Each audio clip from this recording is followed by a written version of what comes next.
Bank reconciliation की इस video में मैं आपको क्विकली बताऊंगी कि आप एक्सेल में बैंक रिकंसिलेशन कैसे कर सकते हैं। प्रीवियस वीडियोस में मैंने क्विक बुक्स और टैली के बारे में डिस्कशन की थी और आने वाले वीडियोस में इवन टैली में रिकंसिलेशन ऑटो में कैसे होगा और मैनुअल कैसे होगा वो सीखेंगे। बट आज एक्सेल क्या टर्न है, तो आज एक्सेल में सीखेंगे।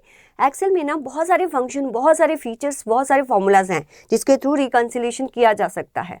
बट आज मैं आपके साथ एक ही मेथड जो है यहाँ पर यूज़ करके बताऊंगी।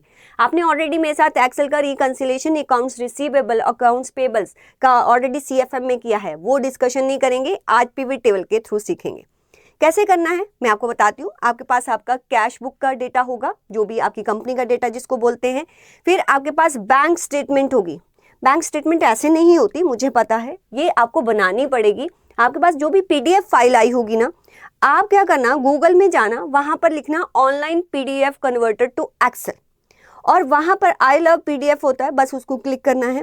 वहां पर जहां पर भी आपकी पीडीएफ फाइल पड़ी होगी, आप उस बैंक स्टेटमेंट को सिलेक्ट करना, ओपन करना, और यहाँ पर आपकी बैंक स्टेटमेंट आ जाएगी। उसको वो एक्सेल में कन्वर्ट कर देगा, और कन्वर्ट टू एक्सेल पर जैसे ही क्लिक करोगे तो आपकी फाइल जो है वो डाउनलोड हो जाएगी।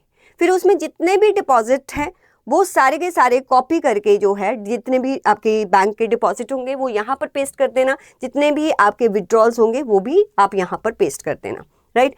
और जो डेट्स है, डेट्स आप सामने उसके पेस्ट कर देना। उसके अकॉर्डिंग जो है आपकी ये वाली फाइल जो है बन जाएगी। ऑब्वियसली ये तो आपको करना ही पड़ेगा। फिर आपने क्या करना है, इन दोनों शीट्स को रिकंसाइल करना है। इन दोनों शीट्स को रिकंसाइल करने के लिए जो भी आप बैंक का शीट बनाओगे, बैलेंस रिक्वायर्ड नहीं होता, आप नहीं भी बैलेंस लो तो चलेगा। यहाँ पर रेफरेंस लिखेंगे। रेफरेंस के आगे आपको सिर्फ लिखना है क्या, बैंक डेटा। ऐसे ही जो कंपनी का बैंक का बुक होगा, ठीक है, जो बैंक की ट्रांजैक्शन रिकॉर्ड की होंगी, उसके सामने कंपनी डेटा लिख देना, बस आपको इतना ही करना है।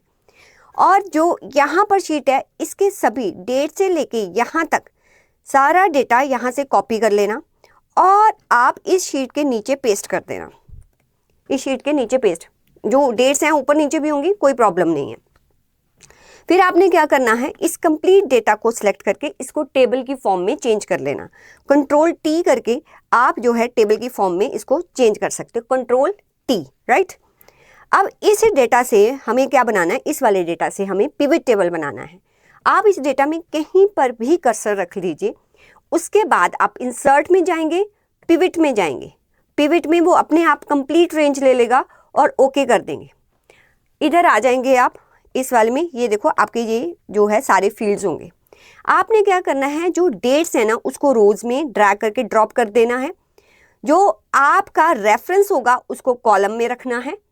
जो डेबिट्स होंगे उसको वैल्यू में रखना है। ऐसे ही जो क्रेडिट्स होंगे उसको भी वैल्यूज में रखना है। दैट्स इट, इतना करना है। उसके बाद थोड़े से और चेंजेस आपको करने पड़ेंगे रिकंसाइल करने के लिए। क्या करना है, आप डिज़ाइन में जाएंगे। डिज़ाइन में ना ग्रैंड टोटल नाम का एक ऑप्शन होगा। यहाँ एक ऑप्शन होता है, आपने उस पर क्लिक करना है। आपने ऑफ कर देने हैं ग्रैंड टोटल, रोज और कॉलम्स के, ये ऑफ कर दिए। फिर उसके बाद दोबारा से ग्रैंड टोटल पर क्लिक करेंगे। सिर्फ आपको कॉलम का ही ऑन करना है, ग्रैंड टोटल, जिससे हमें पता चलेगा कि बैंक का टोटल डिपॉजिट कितना है, कंपनी का टोटल डिपॉजिट कितना है। अब इसका ना थोड़ा सा आपको और स्टाइल को चेंज करना पड़ेगा सो दैट क्लैरिटी आए।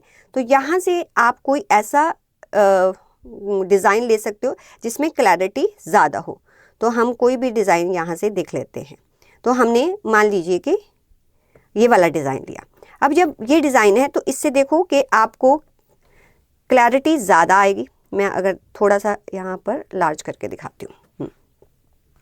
अगर आप देखें तो यहाँ पर बैंक डेटा के डिपॉजिट टोटल कितना है, 19,000। कंपनी डेटा का डिपॉजिट 19,000। मीन्स ये इसमें तो कोई गड़बड़ नहीं है। गड़बड़ कहाँ है, विड्रॉल्स। इसके टोटल विड्रॉल्स कितने हैं, 3,000। इसके कितने हैं, 5,000। इट मीन्स कंपनी में विड्रॉल्स ज़्यादा हुए। फिर आप इसके सामने बस चेक करोगे कि कहाँ पर जो है डिस्क्रिपेंसी है। तो जो जो डिस्क्रिपेंसी है वो आपको नोट करनी होगी, ठीक है। डिस्क्रिपेंसी किस डेट में है और कौन सी डिस्क्रिपेंसी है वो आप नोट करेंगे और बैंक को रिकंसाइल कर लेंगे कि यहाँ पर ये डेटा सिर्फ कंपनी में था और ये बैंक में नहीं था। तो आपको पता चल जाएगा कि हमारा बैंक बैलेंस और कंपनी बैलेंस मैच क्यों नहीं हो रहा। ये एक क्विक मेथड है जिसके थ्रू आप ये जो है बैंक रिकंसिलेशन कर सकते हैं। इसके अलावा बहुत सारे मेथड्स होते हैं। अगर आप चाहते हो कि एक दो और मेथड्स मैं डिस्कस करूं तो आप मुझे बताइएगा, मैं उस पर भी वीडियोस बनाऊंगी। Okay, bye students.